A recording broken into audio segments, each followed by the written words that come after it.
ഇന്നുണ്ടല്ലോ ഒരു പുഴയോരത്ത് ഇവിടുത്തെ പ്രഭാത ദൃശ്യങ്ങളൊക്കെ പകർത്തിക്കൊണ്ടിങ്ങനെ ഇരിക്കാനുള്ളൊരവസരം വന്നു. എന്നുവെച്ചാൽ ഒരു പുലർകാലം എന്ന് പറഞ്ഞു കഴിഞ്ഞാൽ ഏതൊരു വ്യക്തിക്കും ഒരുപാട് ഭാവന ഉണരുന്ന ഒരു നല്ല മുഹൂർത്തമാണെന്ന് എനിക്ക് തോന്നുന്നു. നിങ്ങളിൽ ആർക്കും ഈ പുലർകാലങ്ങളെ വളരെ ഇഷ്ടത്തോടെ സന്തോഷത്തോടെ സ്വീകരിക്കാൻ പറ്റും. പുറകിൽ കളകളം പാടി ഒഴുകുന്ന നല്ലൊരു പുഴയുണ്ട്. നിറയെ പൂത്തു നിൽക്കുന്ന വൻമരങ്ങൾ, അതിലെല്ലാം നല്ല പാട്ട് പാടുന്ന കിളികൾ. ഒന്ന് ആലോചിച്ച് നോക്കൂ, എന്ത് രസമുള്ള ഒരു അന്തരീക്ഷമാണ്. ഇവിടെ നിന്ന് നോക്കുമ്പോൾ എൻ്റെ പുറകിൽ കാണുന്ന ആ മലയ്ക്ക് മുകളിൽ ഏഴാറ്റൂർമുഖം പള്ളി,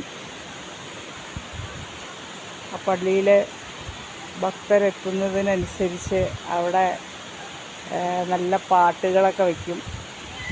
അവിടേക്ക് മനുഷ്യർ കയറി പോകുന്നത് വളരെ ശ്രമകരമായിട്ടാണ്. എങ്കിലും ഇന്ന് നല്ലൊരു ദിവസമായിട്ട് അവർക്ക് ഗുഡ് ഫ്രൈഡേ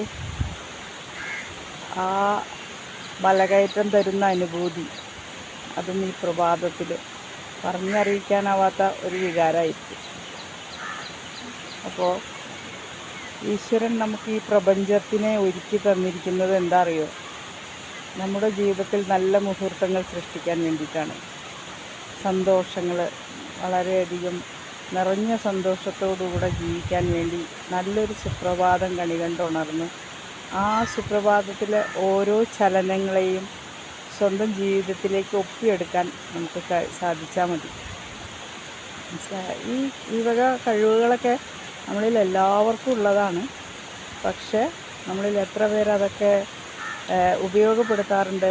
നമ്മുടെ തിരക്കുകൾക്കിടയിൽ ഈ ഭംഗിയുള്ള സുപ്രഭാതങ്ങളെയൊക്കെ നമ്മളിൽ എത്ര പേര് കാണാറുണ്ട് എന്നുള്ളതാണ് ചോദ്യം.